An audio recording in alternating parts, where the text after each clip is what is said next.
Okay, I think we are officially live. Hello, hello, hello. How is everybody?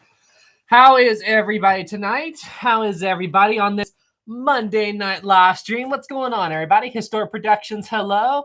Bubblegum, hello. Sabrina, hello. Roblox, hello. Logan, hello. How is everybody on this fine Monday evening?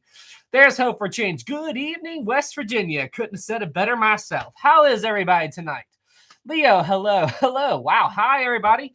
What is happening, What is happening, Harry? Leslie, you are 1 minute and 23 hours. Oh, come on, guys.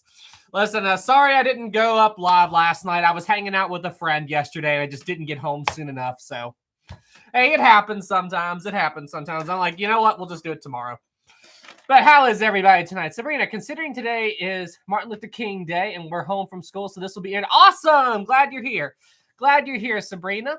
Let's see here. Ben, hello. Douglas, hello. Oh, I have something I have to show you guys. I've got something I have to show you guys. So the other day, I'm going to have the address here. The other day, I went to my P.O. box, and I got this awesome package.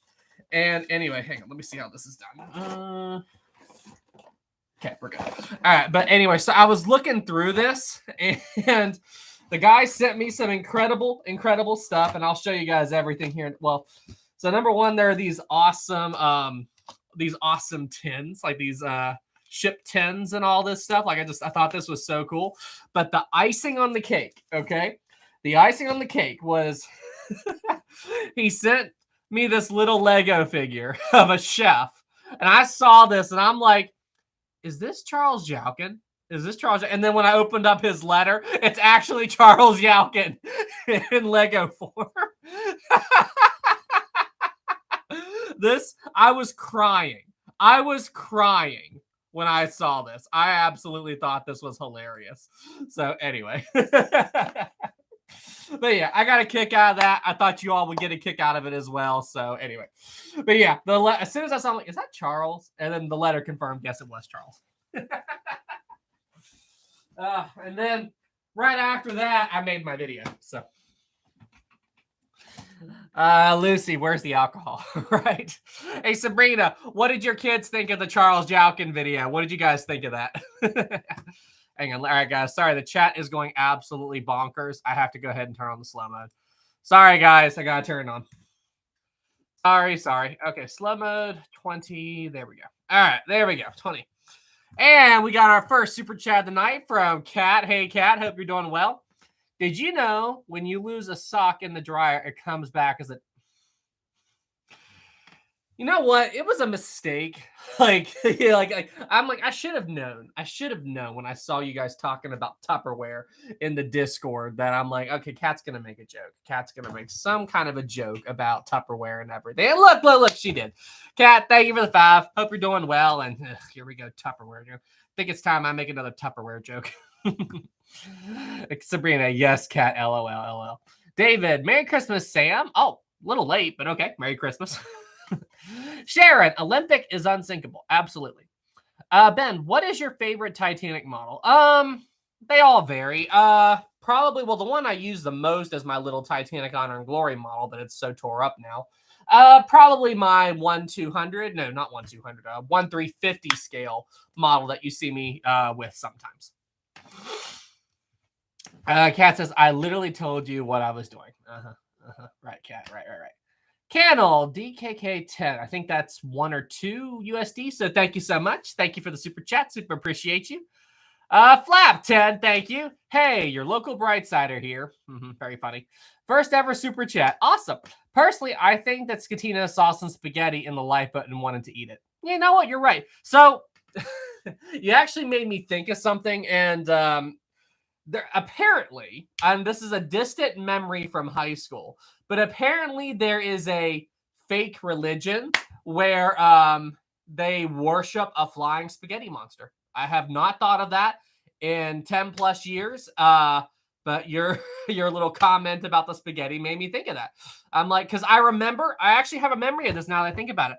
But a friend of mine brought a book to school about the religion of the flying spaghetti monster. And I'm like, I'm like, okay. And he's like, what? It's a real. I'm like, right, right, right. So, all hail the flying spaghetti monster. Absolutely, Sabrina. Absolutely.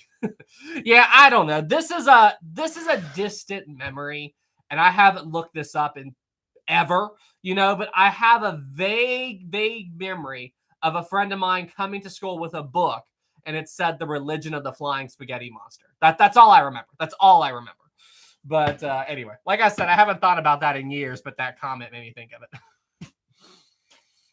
Let's see here. We got that one. We got that one. But thanks for the 10 flap. Super appreciate you, man. Let's see, Kaiser. I have faith. Spaghetti from Kaiser Wilhelm de Grossa. Let's see here. Rick says, I'm currently doing Rebel model you have behind you in the box there. It is good, but you have to paint. Oh, this isn't, this is Lego, man. This is the Lego Titanic that's in the box behind me. That's the Lego one. Or are you talking about the 3D Titanic puzzle kit? Which one are you talking about? Phil 5, thank you. Do a video on the Italian liner Wrecks and on Mount Temple. And VA wants its Western counties back. I'm pretty sure West Virginia separated with the Civil War and everything like that. Wasn't that how that happened? Didn't West Virginia separate because that was where the North and South line formed? I'm pretty sure that's how that happened. But do a video on the Mount Temple. That's on the list. And on the Italian liner Rex. I'm not familiar with it, but I will definitely look into that when I get a chance. Thanks for the 5, Phil. Let's see here. Revel box on below the glass case. Okay. Maritime history, Sam. Oh, yeah, true. I forgot. Lol. Hi, Sam. Wait, what'd you forget? Maritime. Did you forget that I was doing a live stream tonight? Is that what happened here, Maritime? Maritime, how could you? How could you forget that I was doing a live stream this evening? I think that's pretty much. You know what? Something that we need to do that I have. Honestly, I'm surprised it's never come up. But you know what we're going to do here, since he has been on this channel for so long, and I think it's time we do this. Maritime, I think, there we go. Maritime history is now a chat moderator. There we go. I have officially added Maritime history as a chat moderator. It should have been done a long time ago. We had so much fun with the Q&As, I never thought about it. The Maritime history is now a finally, congrats. Oh no, you maniac. It should have happened a long time ago. I don't know. You know why we never thought of it was because we're always joking around with the Q&As and everything. That's why it never happened. Not that we didn't want it to happen. It was just how it happened. Yes, Maritime is now a chat moderator. So congratulations, Maritime. Oh, and one more. We have one more. Hey, says, I see you. Says you need to be a mod as well. Says Francis, there we go. You are now a mod as well. Says, I have made Maritime history and says moderators in the chat. Oh, gosh. Congratulations. It needed to be done. Yay, yay, yay. All right, let's see here. And we got some more super chats. Oh, wait, backtracking. Of course, I start rambling, and that's when they come in. We got 5 from Steven. Thank you. How do I get Discord to work? It will not let me comment on posts. Steven, are you sure you're in the right channel? Because some of the channels don't allow you to post things. You need to make sure you select the general chat and everything, and you're in the right channel, because some of the ones like the rules and stuff don't let you do anything. So make sure you're in the Discord and you're in the right channel, but just DM me or one of the other mods and we'll work you through. It's hard for me to say for certain through the live stream, but we'll figure you out, man. Thank you for the 5. Dan 5, thank you. Hey, Sam, long-time listener. Awesome. Glad you're here. First-time caller. Would you consider covering a 19th century sinking, the General Slocum? Wait, how do you say that? Slocum? Anyway, but Slocum. The General Slocum. Maybe. I feel like I have heard of that one now that I think about it. But you know what? I will look into that when I get a chance, and I will go ahead and put that on the list of video ideas real quick. Copy and paste. And okay, it is on the list, and I will definitely check that out. Says, yay, I'm a mod. Glad you're here, says, and Maritime. But yes, we will look into that. I'm always interested in doing some new shipwrecks, but I've got it, Dan. Thank you for the 5, and I will look into that. Thank you. Logan 5, thank you. Your thoughts on when people say the Titanic's overrated, nobody cares about it. It bugs me when people like to hate on her just because she's popular. Well, that's what's always going to happen. You know, everybody is going to hate on something just because it's popular. But my response to people who say that Titanic's overrated and stuff, well, how many other sinkings are like Titanic? The Titanic sinking is so unique, it's not even funny. You know, just the way it went down, the whole story behind it. And I mean, it's like we've talked about on here before, is that some people thought the Titanic was fake, you know, like they didn't know it was a real ship that sank, you know, but they thought it was just something from the movie.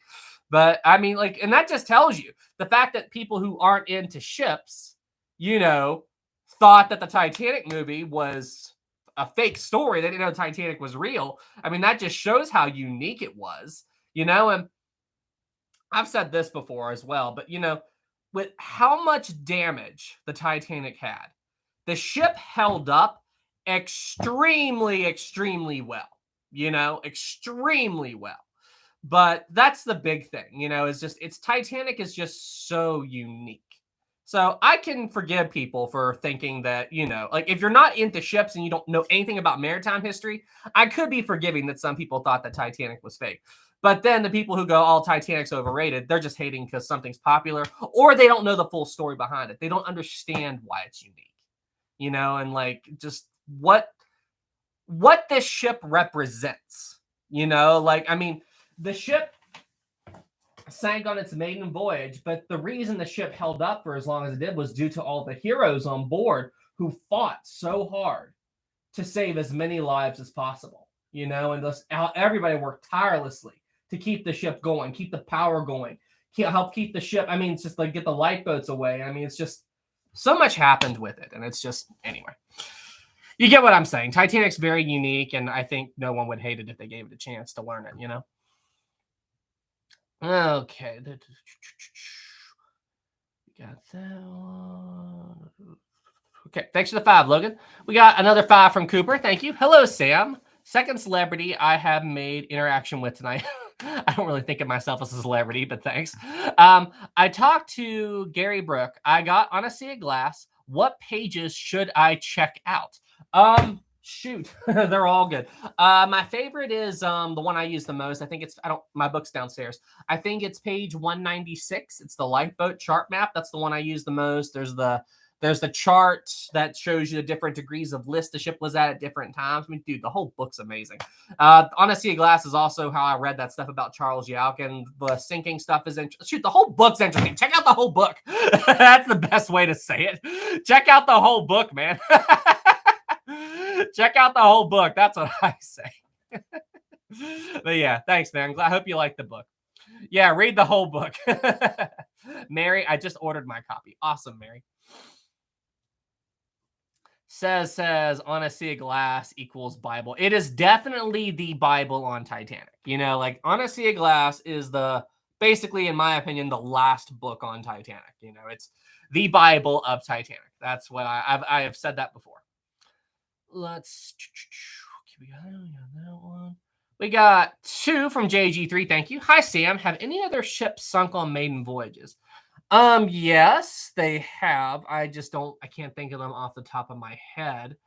The one that I'm thinking of right now, wasn't it I don't remember its name, but I think it was wasn't an Italian ship. It was a clipper ship. Was it French? I can't remember, but it was this warship.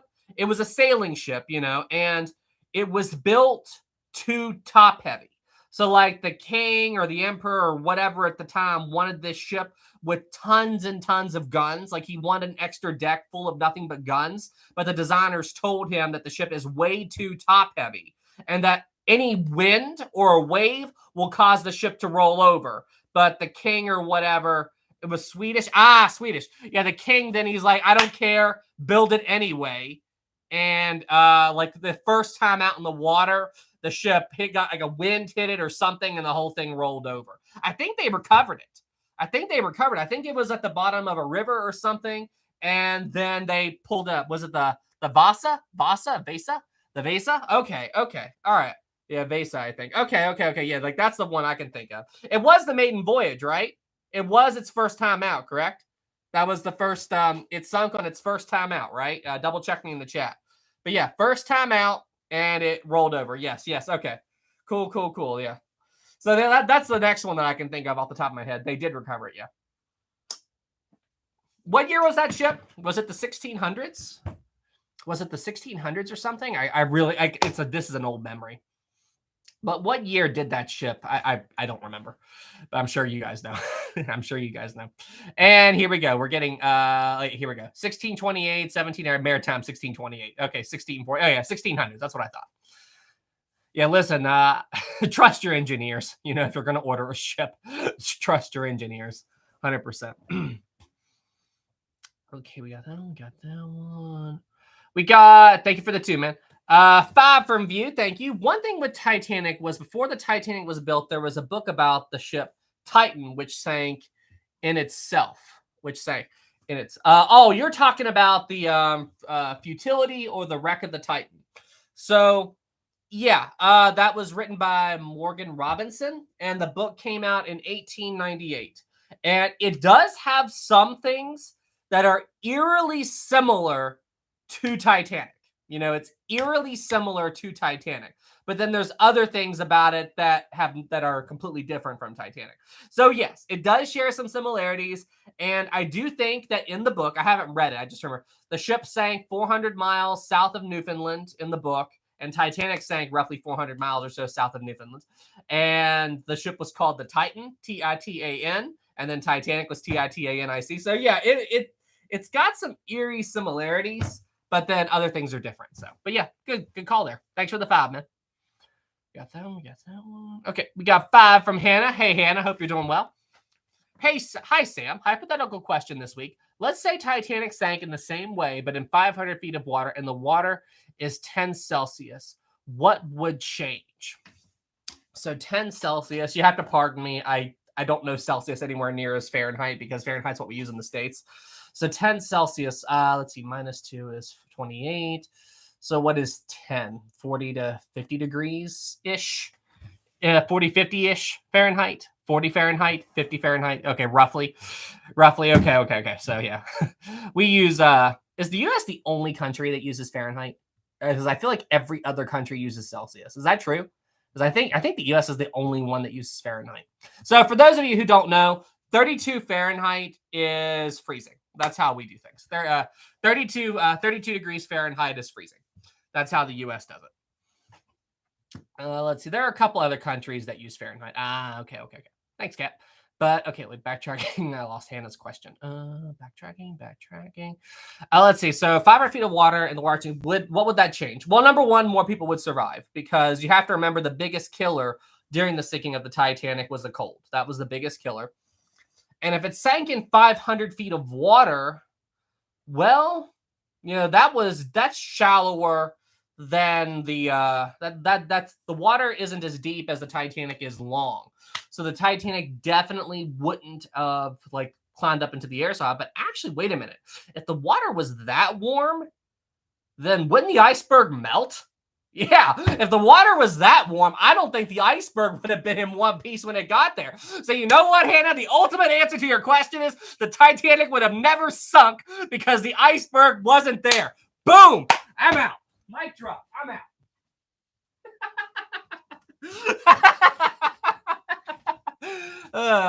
Sorry, I had to do it. Mic drop. I'm out. Busted. Unreal. Wow, defeat. Excellent answer. Shocking, just shocking. Oh, sorry, I had to do it. That was too funny. Good question, though, Hannah. That made me think. I had to think about a lot of different things there, but that's awesome. Anyway, moving on. I love doing these live streams. They are so much fun. Okay, backtracking here. Taylor 5, thank you. I played Sea of Thieves for the first time last Sunday with friends. Awesome. Was in the crow's nest and saw we were about to hit a rock off our port side. So I yelled out, hard to port. So question, did your crew understand tiller commands?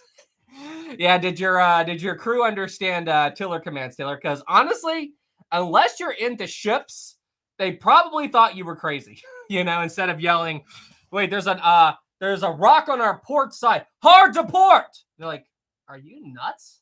And then I can see Taylor going, do you not know what tiller commands are? Like that's basically what I picture you doing, Taylor. Am I right about that? Yes, thankfully they did. Okay, awesome, Taylor. Awesome. They knew about tiller commands. That's honestly pretty impressive. For people to, in a sailing game, well, then again, if you're playing a sailing game, you're probably more or less familiar with some maritime terms. So, hey, you got a good crew. That's all I got to say about that. You got a good crew that understands tiller commands. That's awesome. Thanks for the 5, Taylor. Let's see. T-Lag 5, thank you. Love the channel. Awesome. More than 4 water tank compartments flooded equals ship sinks. What steps would have been taken next by the crew if exactly 4 were flooded? Well, yeah. So if 5 watertight compartments are breached or flood, the ship's done. So if 4 watertight compartments were breached, then the crew would basically just work to pump out the water. So there was a pump in boiler room 6. So if the water was coming, and that was boiler room 6. Let's see, all 3 holes. Boiler room 6. So boiler room 6 was the 5th compartment. Okay, so I had to think for a second. It's so funny. You guys asked me these questions, and I have to picture the ship in my mind and jump through the compartments just to remind myself. But anyway, I kind of like going through files in my brain, I guess. But so they would have to pump out the water. But see, here's the thing. In the first 4 compartments, there were no pumps. The closest pump to the bow of the Titanic was in boiler room 6, the 5th compartment. So probably what they would have had to do is, number 1, shut the watertight doors. And then my guess is that they would run hoses from the back of the ship, or maybe they could run a hose from the boiler room 6 pump. I'm sure they could have done that. But they would have to run hoses, and they'd probably open up a hatchway or something over, because there were hatches and doors that they could use to open up the compartments at the front of the ship. And they could open up those, run the hoses down, and pump the water out. But then again, if they were too badly damaged for that, the Titanic could still move with 4 compartments breached. So I'd say they probably would just steam the ship to a port and then, I don't know, put her in dry dock or something, and then drain or repair the damage and drain the water. That'd be my guess. That's a great question. Thanks for the 5. That's a good topic for a video. What would they do if 4 compartments were breached? Great idea. Awesome comment. I love it. Thanks for the 5, man. We got another 5 from Steven. Thank you. There are comments that light toler prevented teenage lads getting into boats. Therefore, more children could have been saved. Yeah. I can't recall the exact age that light toler stopped letting boys into boats. I know it was very young, and if I remember correctly, there was one teenager he almost stopped because of a hat. Lightoller made the wrong call that night, that's for sure. I mean, he did save lives, but he was definitely way too strict about the whole women and children only thing. And I mean, anyway, yeah, but I can see Lightoller doing that, thinking a teenager, nope, you're too old. That's Lightoller, what are you doing, man? What are you doing? That's all I have to say about that. He definitely made the wrong call that night. That's for darn sure. Thanks for the 5, Steven. I can't believe that. I can't believe he would do that. Let's see. Ozzy 5, thank you. Will Maritime be victorious in Sandball tonight? You are never going to let Sandball go, are you, Ozzy? That's for sure. I don't know. Will Maritime be victorious in the Q&A tonight? I honestly have no idea. Will Maritime be victorious in the Q&A? I honestly have no idea. In case you guys don't know, the whole Sandball thing, we got into a big debate in the Discord if the appropriate term was soccer or football. And Ozzy came up with Sandball. So that's what that came from. Okay, we got that. Backtracking. The chats go so fast. Okay, we got another 2 from Hannah. Thank you. Fine, Titanic hits a rock, not an iceberg. I got you on your logic, Hannah. I 100% got you on your logic. You gave me the ultimate thing. I'm like, wait a minute. If the water is 50 degrees Fahrenheit, there's no iceberg. Oh, that was too funny. I'm like, wait, why am I thinking all of this? Your question would have been perfect if the water temperature would have been the same. That would have been. Thanks to the 2. Anthony 10, thank you. But what if Titanic struck an underwater rock or mine during World War I in the same conditions? Boom, just stole your thunder. Oh my gosh. Well, you know what, Anthony? The biggest thing that you'd have to think about is how much damage did the ship get? Because honestly, it doesn't matter if it's a rock, a mine, a torpedo, an iceberg, whatever. The ultimate thing is how much damage did the ship get? And what are all the other circumstances that led up to the, like, how much water is getting in? Because, you know, Britannic could have survived, you know, with the amount of damage she had, with 6 watertight compartments breached at the front of the ship. The Britannic could have made it. But what doomed the Britannic was that the porthole windows on the ship were open. The porthole windows were open, so that allowed even more water to get in. And that was that's what doomed the ship. And what caused it to sink even faster was because Captain Bartlett was trying to beach the ship.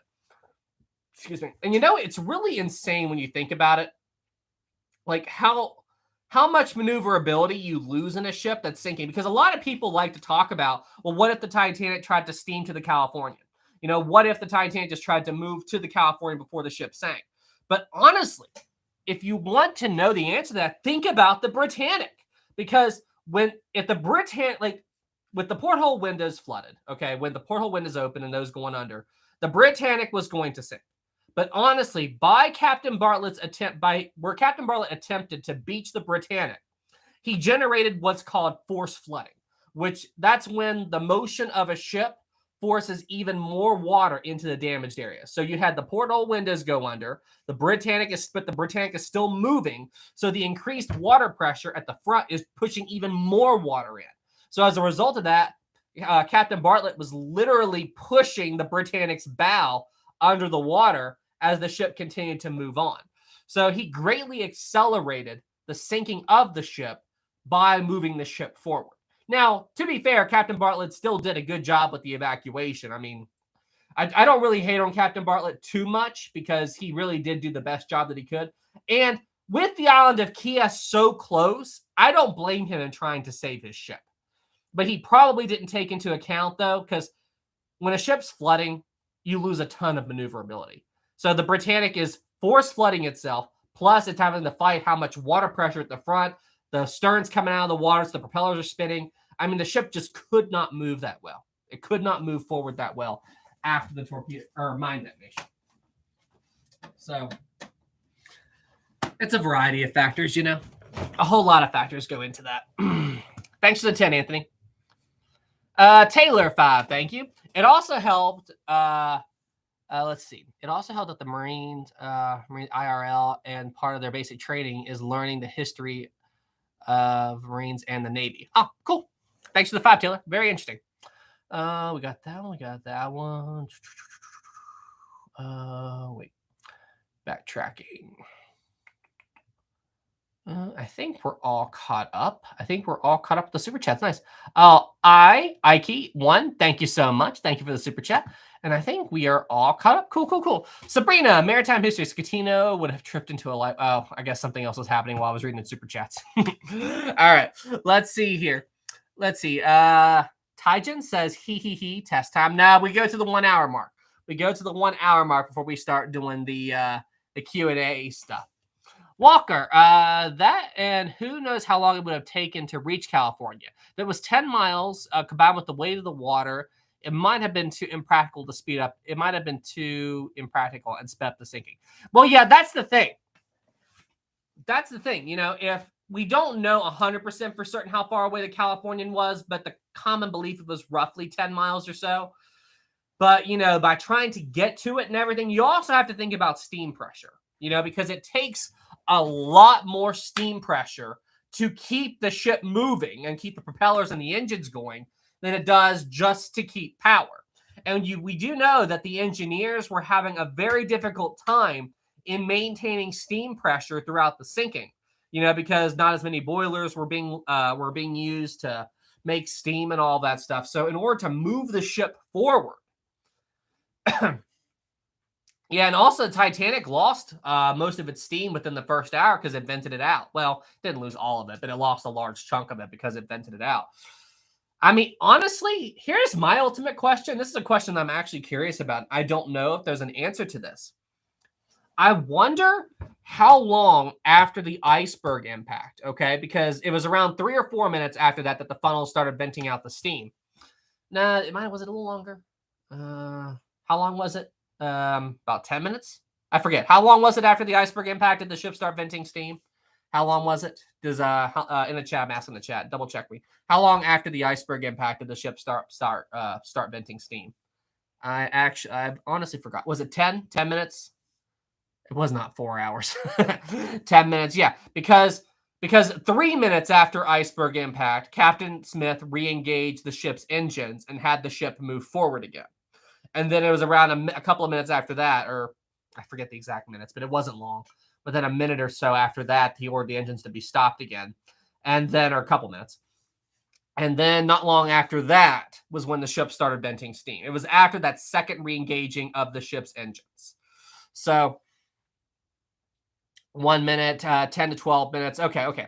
So my question is, how long during that steam venting, okay, how much steam did the ship have to lose before the ship no longer had enough steam pressure to re-engage her engines? I would be very curious to know that. Like, how much steam pressure was the ship losing as the steam was being vented? Because the steam vented for a long time. A very long time. So like that's my question. How long during the venting did the ship lose so much steam that it couldn't move forward anymore? That's what I'm saying. That's my question. Let's see here. That's my ultimate question. I'm honestly not sure about that. Okay, backtracking. We got another 5 from JG3. Thank you. Here's a question. If the Californian did receive the SOS, would they have steamed to Titanic's wrong position and bypassed the actual Titanic entirely? No, I don't think so. Because I know what you're talking about. You're talking about where the Titanic did not send out the right distress coordinates. But honestly, I think that if they picked up the Titanic's distress call, they saw the Titanic. They saw the ship, they saw the ship.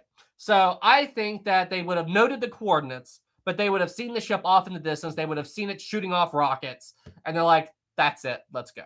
So I think they would have, I don't know if they would have gotten there in time to help, but, help out with the sinking. I think that they would have definitely gotten there in time to probably pick up the people in the water after the ship went down. But if the Californian tried to get there, I'd say it would have gotten there during the last hour of the sinking if they really booked it. But then again, there's so many variables. There's so many variables that you have to think about. But it would have helped, but I don't know how much it would have helped. I don't know if they would have had time to start ferrying people back and forth between the two ships.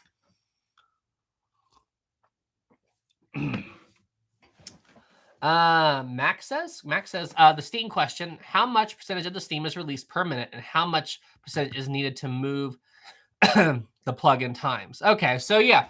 So basically think about how much steam pressure is needed to move the ship, find out how much steam pressure the ship had when it was at its maximum capacity, and then find out how much it was venting per minute. Interesting. So yeah, I'm sure we could figure that out. I'm sure that we could figure out, maybe get a rough guess anyway. Ooh. Oh, I'm a little tired. Wow. I think I just had a sugar crash. I just got really dizzy for a second, or lightheaded. I think it's just like I felt like I had a sugar crash or something. Let's see, Walker. Ew, man. Oh, come on, math is cool. Maritime 7 minutes? Question mark? Got that. We got that one. Cool. Okay. Okay. Leslie, what is, instead of the Californian's position, it was the Mauritania or Lusitania at 10 miles.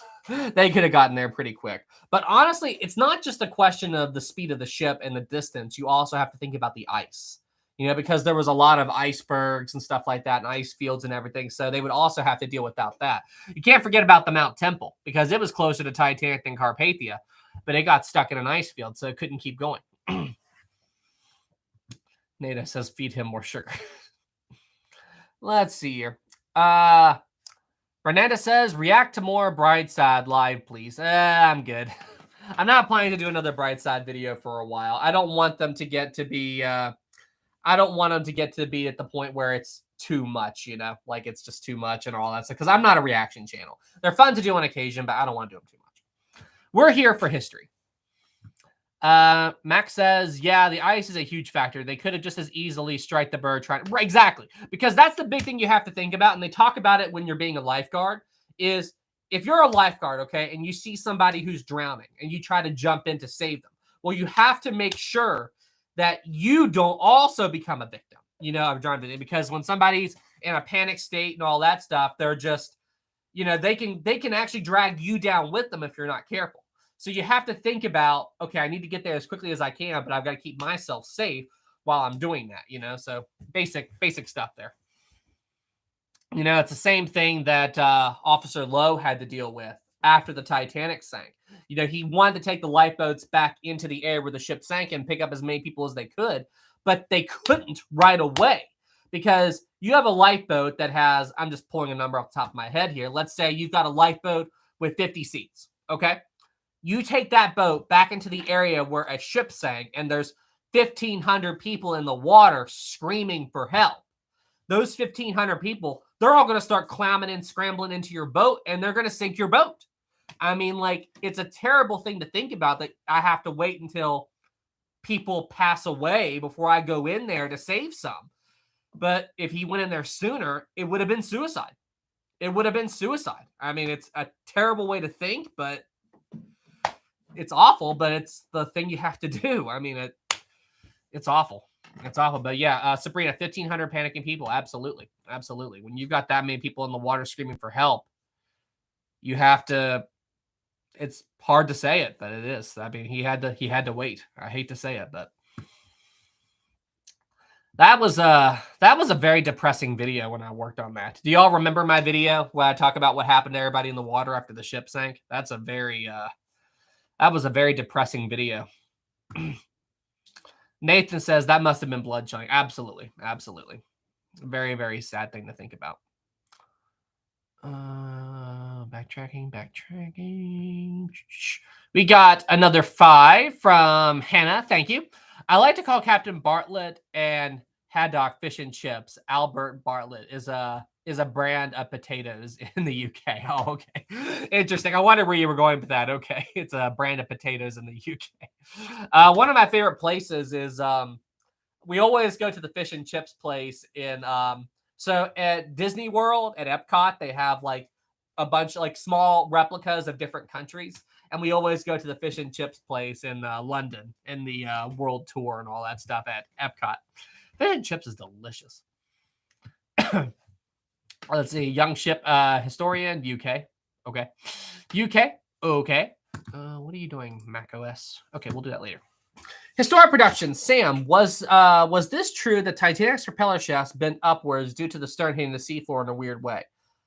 If you look at them, it looks like it. Because, I mean, the way the propellers are kind of sticking up in the mud and everything, I would say that, yeah, the propellers were bent a bit, you know? Because they look, I could be wrong. Maybe the stern's in deep, like it's deeper in the mud than what it appears to, but it looks like that the propellers were bent. You know, it does look like that. It does look like they were bent up a bit. But maybe the stern but the stern didn't plow into the bottom as deep as the bow did. I'd have to look at it again. Sabrina, the stern crashed into the seafloor, I bet. Yeah, I would say they did. I would say that they were pretty badly bent. I would say that they were. I mean, the stern had no hydrodynamic properties, you know, like when the bow went down, when the bow of the Titanic was heading to the bottom, just the way that the bow of the ship was kind of streamlined and everything, it's like the bow was going down, but it was going down, let's say, for every 10 paces down, she was moving 1 pace forward, okay? So she was going down like that, and because of that, just pretend this is the seafloor.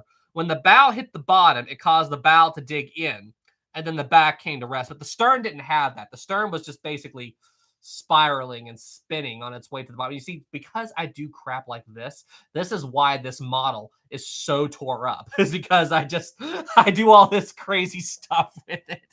That's why this poor model has been through so much. Like don't like look at the A deck promenade. Look at all the It has gone through a lot. Ship spinner. But even though this model has been through it, it's this model that's made all of my YouTube videos and everything. So honestly, the model's damaged, but this Titanic model has done good work. So I think of this model's damage as scars to create massively great content. That's how I think of it. But yeah, so I can imagine that the bow old reliable. Absolutely. Absolutely old reliable. May her engines never stall. Maritime. But yeah, I would imagine that they were pretty damaged.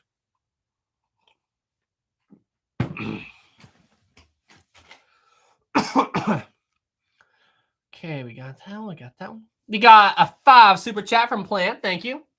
Tatiana, how come the other ships didn't rescue Titanic? Was Californian a long distance from Titanic? Did the cold water mirage cause the debate? So, well, the Californian, number one, the radio was off, so they didn't know. And the cold water mirage most likely did cause a lot of confusion because the way the cold water mirage basically distorts light particles, okay? So while the Californian and the Titanic were trying to talk to each other via Morse lamps, from both ships' perspectives, they both thought that they saw something. They thought they saw the flickering of light from like a Morse lamp, but they weren't really sure. And honestly, the reason they probably weren't sure was because of the light from the mirage effect distorting it. I really do think that was what was going on because they honestly thought it was a flickering masthead light. That's what they thought it was ultimately at the end. But yeah, the mirage definitely confused things that night. But even still, I still think Stanley Lord's biggest mistake was not waking up the wireless guy. Okay, I'm asking the chat this, okay? I'm going to ask the entire chat this question, all right? Let's pretend all 229 of you, okay? Let me know what you think in the chat, all right?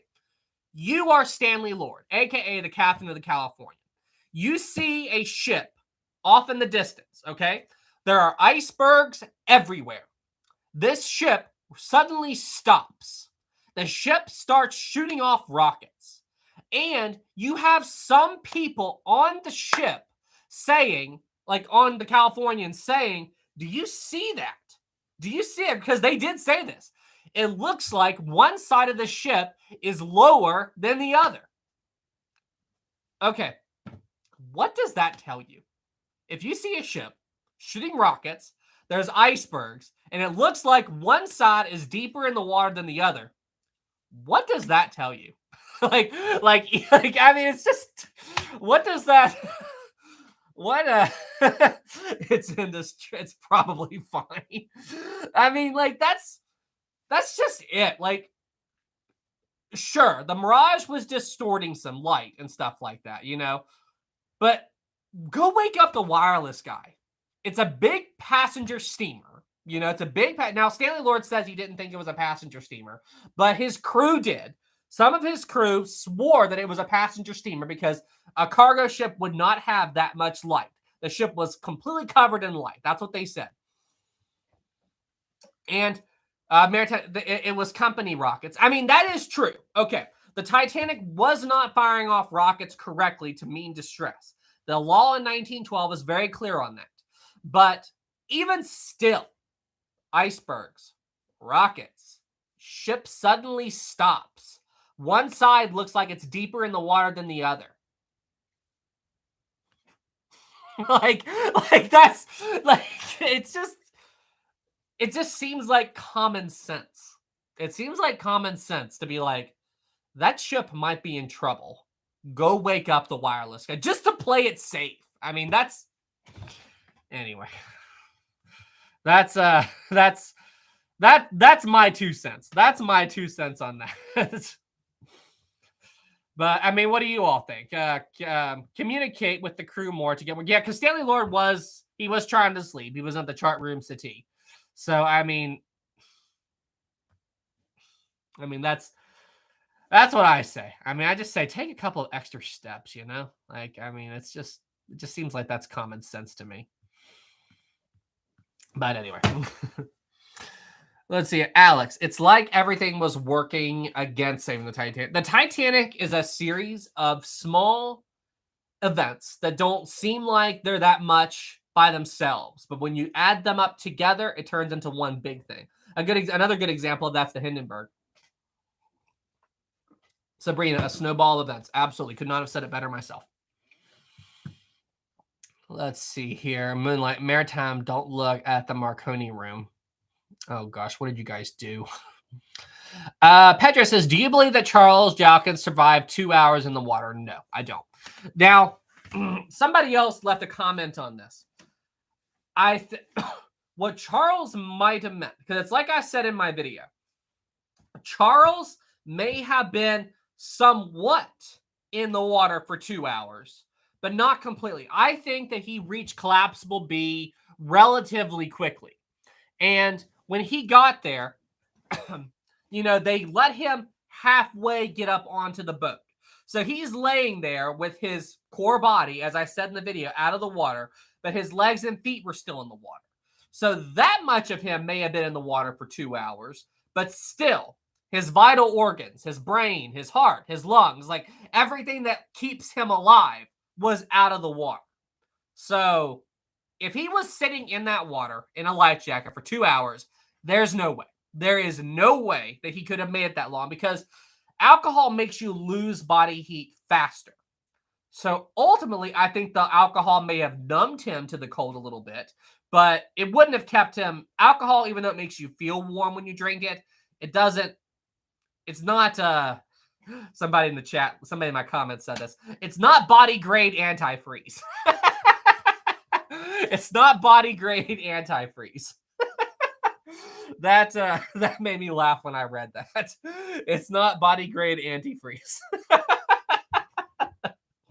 So if you're ever on a sinking ship, don't get yourself completely smashed, and just think of it as biofreeze. Plisco says antifreeze now edible. Yeah, don't do that.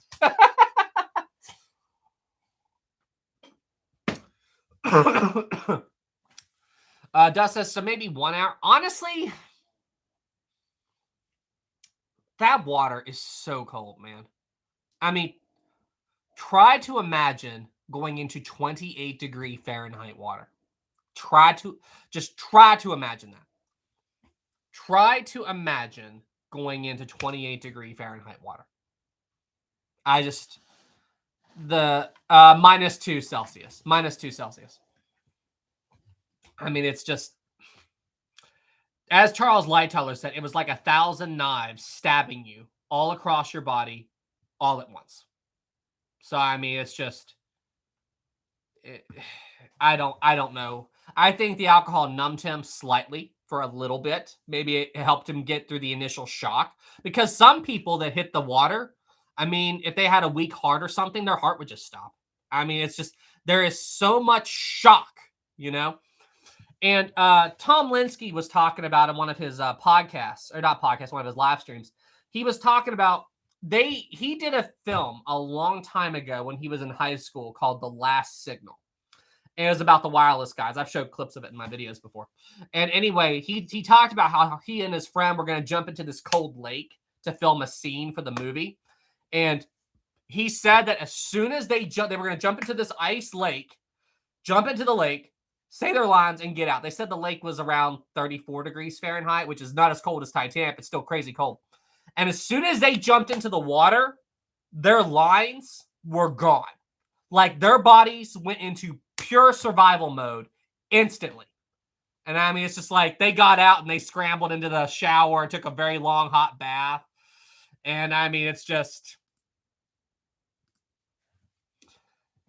So, I mean, it's just that there's no way. There's no way. There is absolutely no way he was in there for that long. Taylor 5, thank you. I feel like the tone of the voices on the crew of the bridge of the Californian could also played into Lord's lack of action. Just my opinion. Yeah, the tone of the voices of the crew on the bridge of the Californian could have... Yeah, because the crew were just kind of talking amongst themselves. I heard another thing about it, where it's just like some of the crew, like, didn't they said that maybe the way the ship looked could have also been a trick of the light, like the reason the ship was down lower. Like the crew was just very nonchalant about it. But then again, the crew could have probably been nonchalant about it because of Captain Lord's behavior. You know, they were going off of Stanley Lord's behavior. And if you're a lower rank crewman and the captain says this, well, you don't want to be the lower rank crewman that defies the captain. You know, like the captain knows what he's talking about. He's got experience and everything. And listen, thank God for Harold Cottam. You know, I mean, like, because think about it. It was Harold Cottam, right? The wireless guy on the Carpathia. I said the right name, right? I'm drawing a blank. Harold Cottam. I'm like 99% sure that was right. Double check me in the chat. It's Harold Cottam. Double check me. I think that was right. Harold Cottam, right? Double check me. Yes. Okay. Man, thanks, Maritime. I was almost certain I was right. But yes, it's Harold Cottam. But think about it. When Harold Cottam went to the bridge of the Carpathia and told them Titanic's sinking, well, the crew laughed at him. They're like, somebody is playing a joke on you. It's not the Titanic. The Titanic isn't sinking. And Harold Cottam said, no, it is. And he grabbed the note and ran to the captain's cabin and basically busted in. He's like, sir, the Titanic is sinking. And I mean, like, because I've talked about this before. Yes, Nathan Marconi trolls. Back in 1912, you guys know about internet trolls, right? You know, people on the internet and YouTube and the internet in general that cause trouble and everything. Well, I kid you not, back in 1912, there were trolls using Morse code machines. I mean, honestly, it does. That's what blows my mind so much about talking about this stuff. I don't care if it's 2023 or 1912. You get people with communication technology, they are going to mess with people. They are going to try to find a way to mess with people and cause trouble. I mean, it's just like, because that's what they were doing. Apparently, back in 1912, people were using Marconi machines to, or telegraph and all that. They were using those machines to send out fake distress calls and cause ships to zigzag around the Atlantic. I mean, they were trying to cause trouble back in 1912. I mean, it's just... People will be people. I don't care if it's 100 years ago or today. People will always be trying to cause trouble. John says some things never change. Absolutely. Absolutely. Some things never change. People will always be people.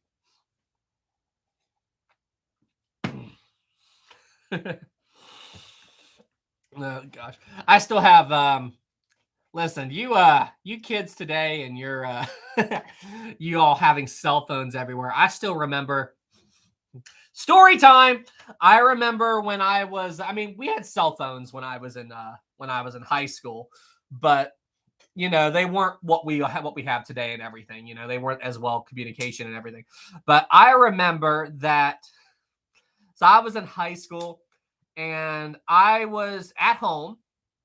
And I was using my parents' landline phone, and I was talking to a girl that I liked. Okay, I liked her, and I was talking to her on the phone.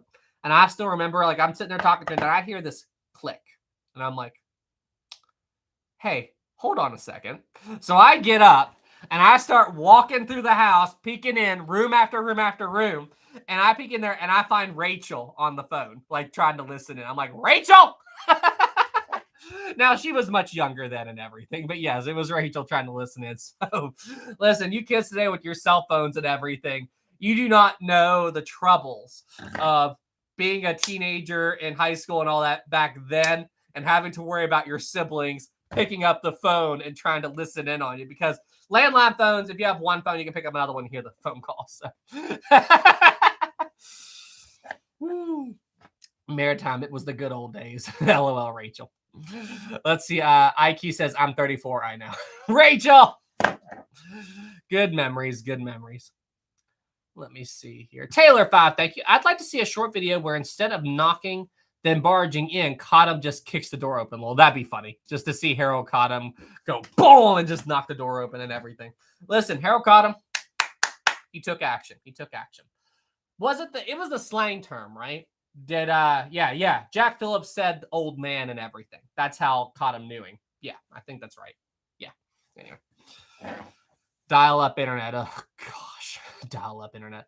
Listen, all right, here. I've got a story for you real quick, and we're coming up on the 1 hour mark, so we'll jump into the live or the Q&A here in a second. Listen, I remember, and this is really going to show my age. I think I've told this story before. I remember I went to my friend's house, and my friend was playing computer game. He loved playing games and all that stuff. Me and him played Halo. And so I go over there. I'm like, hey, man, what's going on? Kat says, you're not that old, Sam. Chill. But I walked over to him. I think I was 13 at the time, 14 maybe.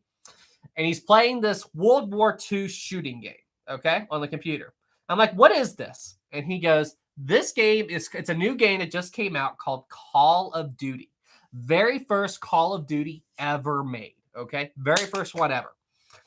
And it wasn't World at War. I mean, this is older than World at War. Way older than that. So anyway, so I go there. I'm like, oh, that's cool. And he goes, hey, Sam, guess what? I'm like, what? So do you see all these people on the screen that I'm like shooting at and everything? I'm like, yeah, it's just a game, right? He goes, well, Sam, listen. All these people on the game, these are all other players. I'm playing against other people on the internet. I'm like, those are real people? Like, that just blew my mind that you could sit there and play a game on a computer and have you be playing with other people on the internet and be shooting at each other in the game. Like, and it's online. Like, you don't have to be in the same room. Like, that just blew my mind. OMG. Like, I remember when I was in Cub Scouts and they let me use a ham radio. How many of you out there know what ham radios are? How many of you out there know what ham radios are? Do y'all know what ham radios are? I bet you a lot of you don't even know what a ham radio is. Me, nope. Nope. Me, yes, no. I do. Guardian says 49 years old. I do. Oh, no. My parents had one. That's cool, Kat. But I remember that. And when I was in Cub Scouts, they let me use it. And I talked to some girl who lived in Africa. And I'm like, I'm here in West Virginia. And I'm talking to someone literally on the other side of the planet. Like, that just blew my mind. Like, anyway. You're making me feel really old right now. And look, now, 2023, I'm sitting here on a computer. And there's 240 of you here on this chat. I'm talking to all of you right now. I mean, it's really, really cool. It's really, really cool and all that stuff. I missed out on the story. No big deal. Glad you're here. Sabrina, remember how YouTube videos took 84 years to load? Yes. Shoot, I remember dial-up and all that stuff. Anyway. All right, everybody. We are, those are all real people. Well, I mean, think about it, though. All I'd ever experienced up to that point was dial-up internet and VHS tapes. And so anyway, but good old memories there. Good old memories. That's all I got to say. Connor, Historic Travels is truly, oh, ha, ha, ha, very funny. Titanic on VHS. Actually, I do have that over there. All right, everybody. We are at the 1 hour mark, which means it is now time for tonight's Q&A. Is Maritime here? Is Maritime here? Is Maritime here? I don't know if Maritime is here. I think we lost Maritime. Oh, is Maritime going to surrender the Q? Oh, there he is. Maritime always. Q&A time. Okay, guys, hang on. I left the sheet downstairs. I'll be right back. I got to go get it. Be right back. 2 seconds. Be right back. 2 seconds. I left it downstairs.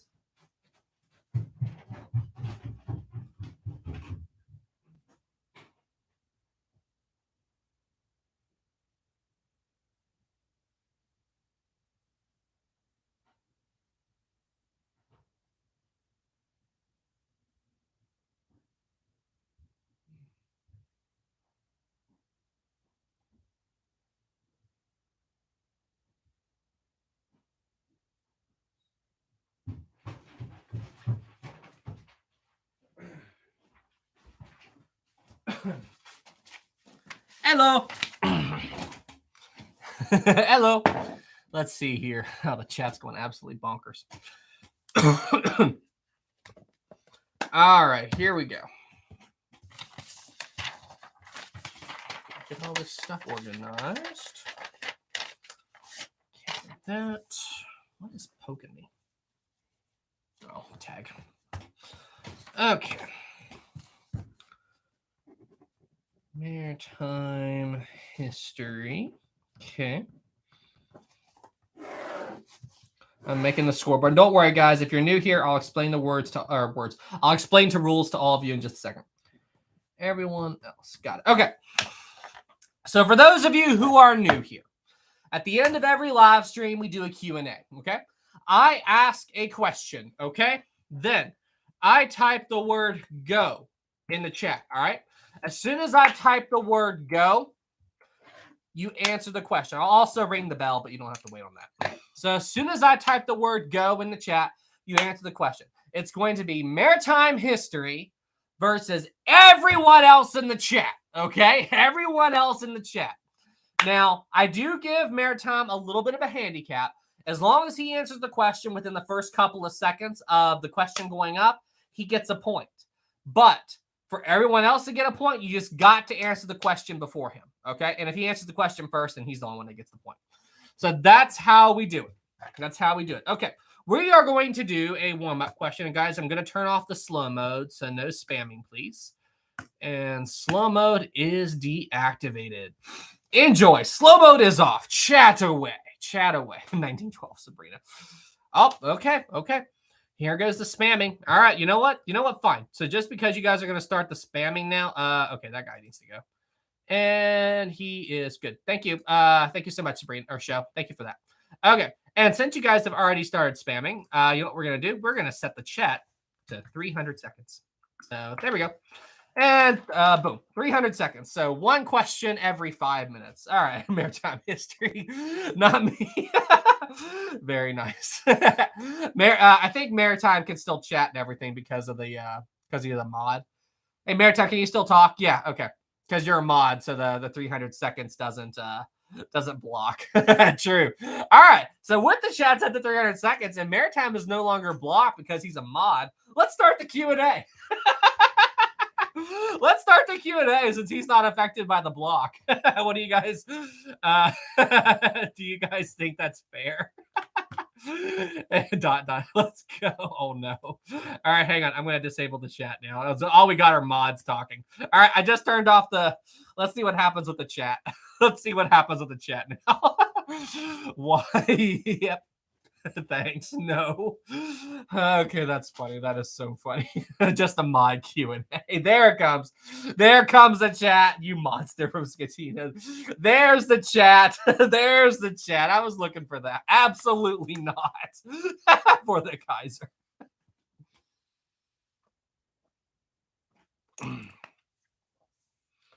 All right, guys. Let's do a quick warm-up question. A quick warm-up question, guys, okay? And this question won't count towards the final score or anything. This is just a warm-up. What is the exact date the HMHS Britannic sank? What is the date the HMHS Britannic sank? Ready, set, go. What's the date the Britannic sank? Maritime got it. November 21st, 1916. November 21st, 1916. The whole chat got it. Good job, guys. But Maritime got that one. So if this was, there's Cat. So if this was the first question, Maritime would already be in the lead, guys. That's not good. That's not good. Maritime would have already been in the lead. All right. First question of the night. Here we go.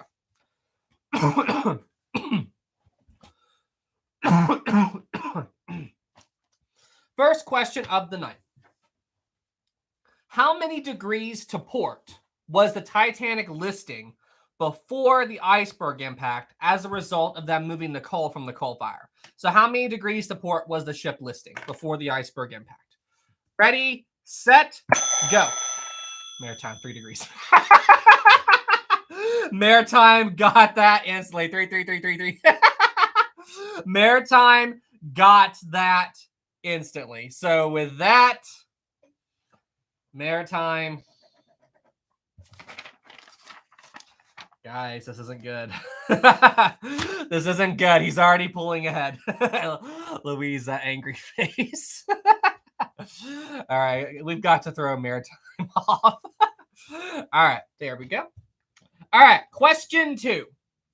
With the exception of Boiler Room 6, what was one of the first crewed areas in the Titanic to start flooding? So Boiler Room 6 doesn't count. With the exception of Boiler Room 6, which was the other crewed area in the Titanic that was the next to start flooding? What was that? Ready, set, go. What was it? What was the next crewed space in the Titanic maritime mailroom? Wait, hang on. I think I saw... man, Bubblegum saved you guys. Maritime got it, mailroom. But Bubblegum Bobby got it 1 millisecond before Maritime. 1 millisecond before Maritime. So everybody, you better thank Bubblegum Bobby. Yeah, because I mean, he got it 1 millisecond before Maritime. So it's a double. It's a double. But he was the only one. So you guys better give Bubblegum Bobby a round of applause. He got it 1 millisecond before. Yes, let's go. Let's go. Oh, gosh. A round of applause. Maritime history. Bubblegum Bobby. So that's a double. All right. Everyone else won. Maritime won. Good job. All right. I think everybody else has a shot. God bless Bubblegum. That is so funny. Okay, this one's tough. What is the slang term used to describe a wake left by a torpedo during the First World War? What was the slang term used to describe the wake left by a torpedo during the First World War? What was this? Ready, set, go. What was the slang term? What was the slang term? Oh, wait. Taylor got it. Dead wake. Taylor got it. Boom. Taylor got it. The dead wake. A dead wake. Great job, Taylor. Taylor got it. He was the first. Connor got it. I see that. Historic Productions got it. Did Maritime get it? I don't think he did. Dent? No. It was a dead wake. Great job, guys. Great job. Great job. Great job. It was called a dead wake because basically, if you saw it, it was the last wake you would ever see. If you saw those bubbles coming up from the torpedo's engine, then, yeah, you're basically dead. So they called it a dead wake. Great job. Great job. And with that, everyone else catches up. The current score is 2-2. Let's see here. Taylor. It makes sense. Yes. Okay. Next question.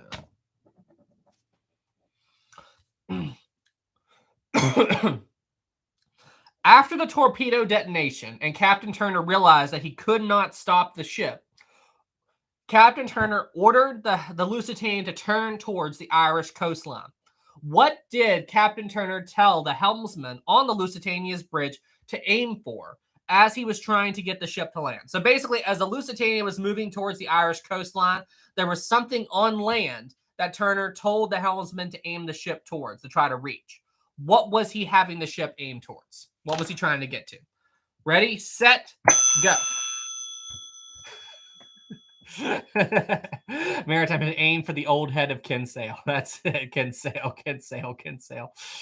Aim for the old head of Kinsale. Yep, that's it. That's it. Aim for the old Kinsale. So with that, old head of Kinsale, the lighthouse, all that would work. But yes, that was it. That was it. So with that, Maritime pulls ahead. 3-2. Old head of Kinsale. That's what I was looking for. That or the old head of Kinsale lighthouse. That would have also been acceptable. Bruh. Yeah, so that was what was so crazy about the Lusitania. So very quickly, the ship lost nearly all of its steam pressure. It was after that second explosion. But what's so funny is, or not funny, but crazy, was that as the ship was moving, it lost all of its steam pressure. Then the helmsman was able to turn the Lusitania, and the rudder responded. The ship turned and was heading towards the Irish coastline. But then as the ship was turning, because it did respond to the helm, it did respond. even after it lost steam pressure in the engines. But then, as soon as the ship was matched up with the Irish coastline, it was starting to head towards it, Captain Turner ordered the helmsman to even the ship out. But then in those few seconds, from the moment the ship started to turn and when he tried to even the ship out, the ship lost so much steam pressure that she couldn't turn her rudder anymore. So with that, the ship was stuck in a turning position. So then the Lusitania turned away from the Irish coastline and began heading out to sea again. I mean, it's like it lost its engines almost instantly. The helm responded. And then a few seconds later, it didn't have enough steam pressure for the helm anymore. I mean, it's just... when you look at everything minute by minute by minute, it's absolutely insane. And then 4 minutes later, it couldn't power its dynamos anymore. Okay, so with that one, shoot. Okay, so wait, did I actually forgot if I did that. Did I give Maritime, what was the last score? I actually forgot, did I give Maritime a point? I think Maritime, we got that one. Maritime was ahead, I forget. It's 3-2. Okay. I lost track. I started talking. 3-2. Okay, we're good. I'm like, did I give Maritime a point? I couldn't remember. 3-2. Okay. Thanks, guys. You guys are awesome.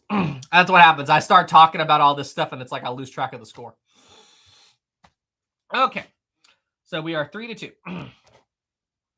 Okay, this one's tough, and I'm curious if anybody will get this. You will get this one if you watch my Lusitania video recently, okay? What was the name of the passenger on the Lusitania who had a custom-made life jacket prepared for him for the ship's final voyage? Because he didn't know the ship was going to sink, but he was worried about it, so he had a custom-made life jacket prepared for him. What was this guy's name? Oh, no. This one's tough. What was this passenger's name? Go. This one's tough. Well, this one's tough. Oh my gosh, Maritime got it. Harris. But hey, Maritime, do you know his first name? What was his first name, Maritime? What was his first name? Harris. Dwight Harris. There they come. You did not ask for a first name. Yeah, I know. I did not ask for a first name. Okay, so Maritime got Harris. Okay. I did not ask. There are some other people here. Super Titanic got Dwight Harris, so he got it too. Dwight Harris is the full name, but I did not ask for a first name. I didn't. And Maritime did get the last name first, so. All right, Maritime's going to get it. Maritime got that one. Okay, so the current score is 4-2. But yes, Dwight Harris is the name that I was looking for. Facepalm. Mr. Harris, bruh, curse you, Maritime. Crying face. Yeah. So remember, Lusitania sank in 18 minutes, and Dwight Harris left his life jacket in his room, but he did not go out. Like, he didn't go into the ship for it until he saw the forecastle going under. So, I mean, he really did not have a lot of time. I talk about that in my Lusitania video if you want to go and see it. But yeah, jumped off the bow. Yep, he did. So Maritime remembered. He remembered. All right, next question, and you guys should get this one. All right. Which lifeboat was the Titanic's greatest hero? The man who saw his mission to make sure that as little alcohol went down with the ship as possible. Which lifeboat was this man, this legend, supposed to be in? What lifeboat was he supposed to be on board, but he didn't get on board? Ready, set, go. What lifeboat was he supposed to be in? No, that's not right. No. Maritime got it. Charles Yalkin, 10. That's it.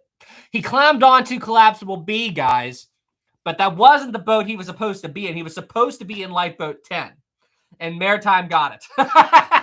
Maritime got it. He was supposed to be on Lifeboat number 10. Not he drifted to B, but he wasn't supposed to be on B. Yeah, he was supposed to be on board 10. But Lowe skipped over him. I talked about that in my video. I just made that video a few days ago. Oh, boy. Guys. Oh, this isn't good. Guys. This isn't good, guys. This isn't good. This isn't good, guys. Oh, this isn't good. I should have watched the video. Well, guys, you can still do it. You can still make a comeback, okay? There are 4 questions left, guys. You can do this, okay? You can catch up, okay? You guys get every other question. He doesn't get any. You guys can do this, okay? You guys can do this. You guys can do this. We can still get this, guys. Okay, you got this. You got this. You got this. Why did the SS Atlantic divert to Halifax on its final voyage? Why did the SS Atlantic divert to Halifax on its final voyage? Ready, set, go. Why did it divert to Halifax? It hit. Oh my gosh, Maritime got it again. Thought it was low on coal and storm. And Jim was 1 second later to get more coal, low on coal, but Maritime got it first. Maritime got it first. They thought they were low on coal. They thought they were low on coal. Gosh. Guys, Maritime is absolutely destroying you all this evening. Maritime is destroying you guys this evening. No, Maritime, stop answering. What the heck, dude? Oh, guys, no. Don't give up yet. Don't give up yet. Don't give up yet. All right, Maritime's at 6. Oh, gosh. This isn't good, guys. This isn't good. This isn't good. All right, we'll see. We'll see. We will see. We will see, guys. We will see. All right, next question. Next question. What was the worst maritime disaster in United States history? What's the worst maritime disaster in U.S. history? Ready, set, go. What's sinking? What is the worst? We're done. We're done. I'm out. Maritime got it. Sultania. That's it. Maritime got it. It was a Civil War ferry. Sultania. Maritime got it in 2 seconds. Sultania. Sultania. Sultania. Are you freaking kidding me? We have lost. Mission failed. I quit. Maritime smiley face. Sultania. Another point for Maritime. Oh boy. All right.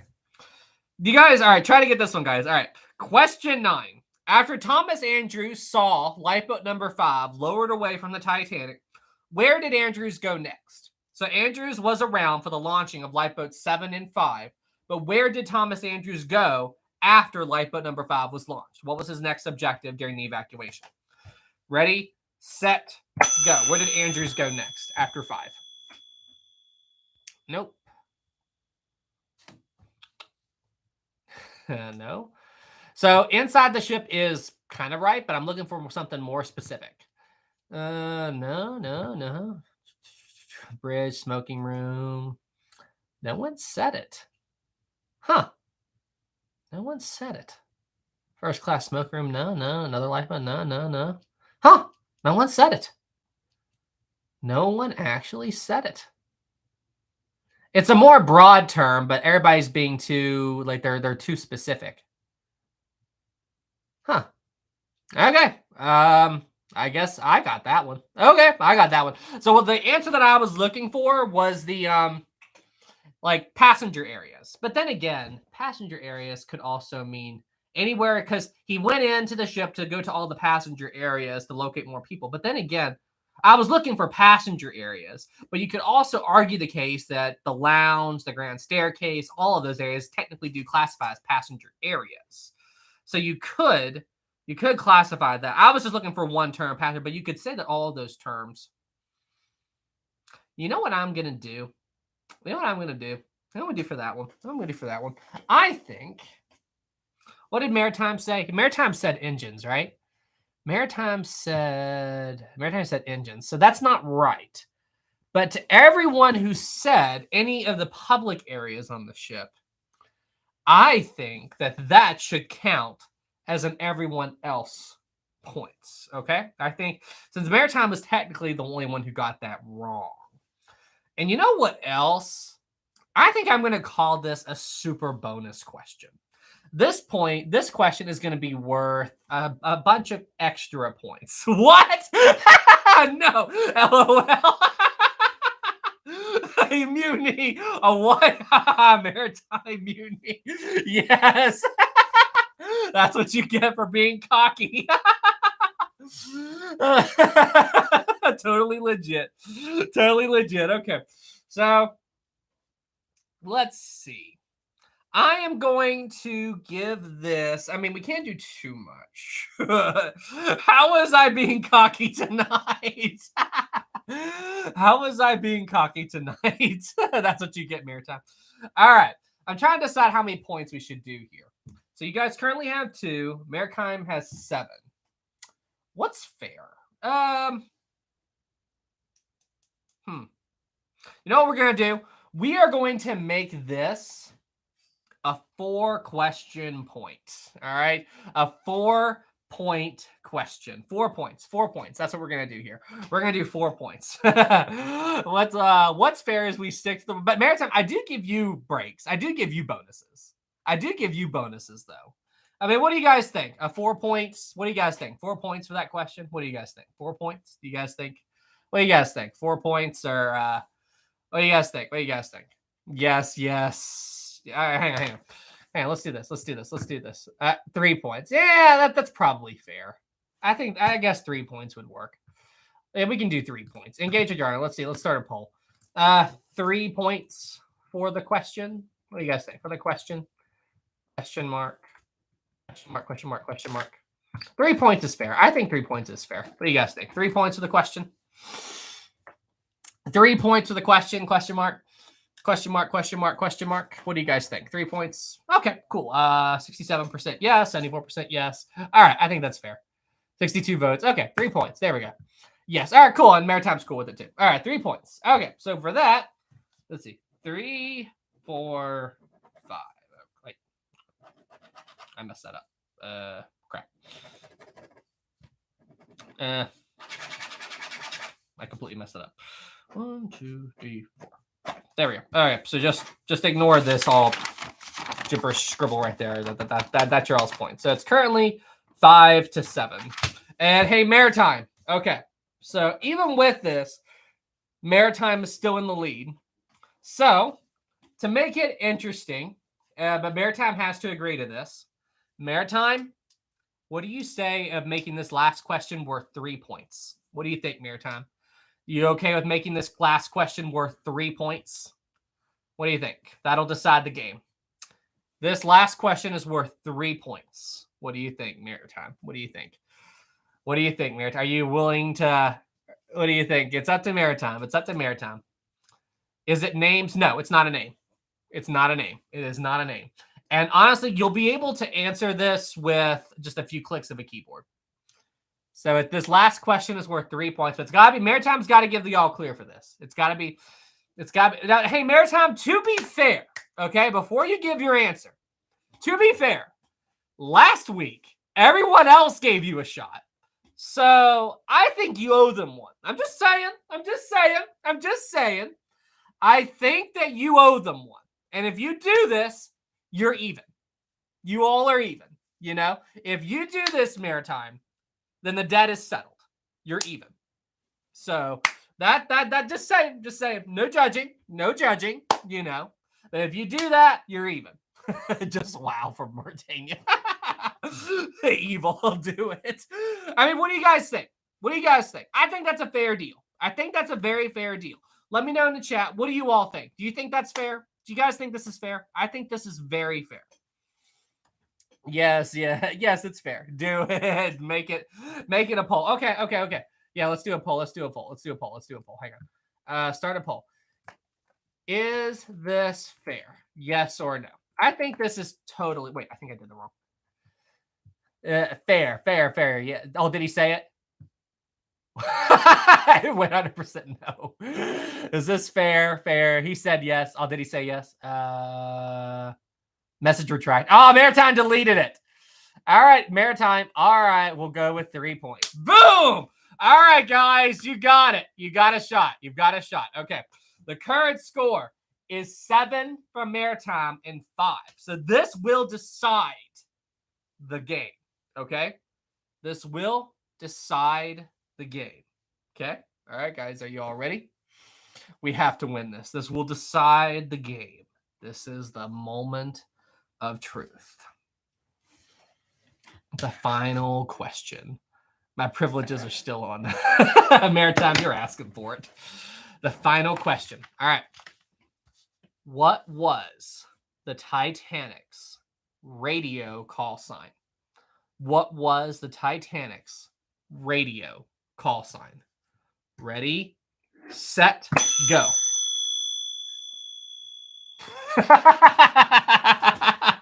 MGY, MGY, MGY, MGY, MGY, MGY. Oh, crap.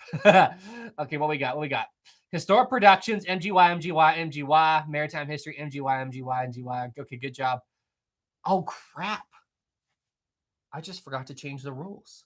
Because technically, Maritime got it really quick, but he wasn't the first to get it. So then, but that under the regular rules, it would still be okay. That kind of defeats the purpose, though. We gotta do one more. We gotta do one more. We have to do one more. We have to do one more here, guys. We have to do one more here. We have to do one more because by default that kind of defeated the purpose because I didn't change the rules around. Because if we kept that point by our original rules, then Maritime would still get the 3 points and they would pull him at least. So it kind of made the whole point of having a 3-point question pointless. It didn't matter. So, yeah, show's right. First one to get it wins. Okay, so that's what we're going to do for the next question. All right, next question, final one. Next one, first person to get it wins. Okay, final question. Final question. Maritime, oh gosh. Why not just forget the rules? Because that's not fair. That's not fair, Cass. Not fair to Maritime or anybody. All right, final question. Let me think. Final question. Okay, I know. Final question. All right. Which state in the United States is there currently a propeller from the Lusitania on display? Which state in the United States is a propeller from the Lusitania currently on display? Ready, set, go. Maritime got it, Texas. Maritime got it, Texas, Texas, Texas. Maritime got it, Maritime got it. So officially, Maritime wins 2 weeks in a row. Maritime wins 2 weeks in a row. No, no, no. Bloody hell. No, GG. He didn't do it before go, Sabrina. It showed up after go on mine. Maritime got it. Maritime got it. Game, set, and match. Game over. Great game, guys. Great Q&A. All right, everybody. Well, hey, we are at the 1 hour, 27-minute mark, so I think I'm going to go ahead and close out the stream now. This was an incredibly fun live stream. Thank you guys so much for tuning in. This was a ton of fun. And we will be live next Sunday at 7:30 p.m. Eastern Time, just like always. Oh, you guys want to see Rosie? All right. Okay. You guys get to see Rosie. All right. You guys love seeing Rosie. Okay. I'll go get her. 2 seconds.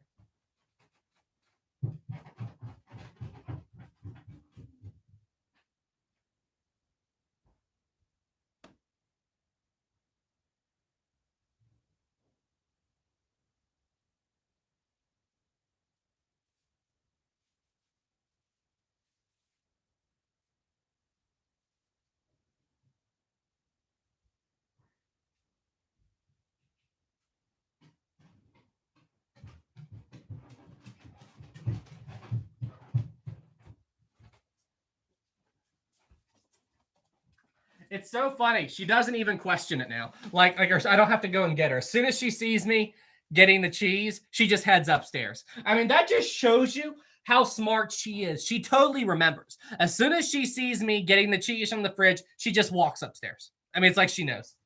I mean, she is just the absolute smartest dog. Ain't that right, Rosie? And she says, uh-oh. Rosie, the plastic. She is just absolutely the smartest dog in the world. Good, Rosie. So smart. So smart. She is a baby. All right, everybody. Well, hey, thank you guys so much for tuning in. This is an incredibly fun live stream. And guys, I will see you guys in the next Historic Travels video and the next live stream. Y'all take care, and I will see you in the next one. Have a great night, everybody. Thank you so much for tuning in. Maritime, show the scoreboard. Oh, it's not updated, but there you go. There you go. Night, guys.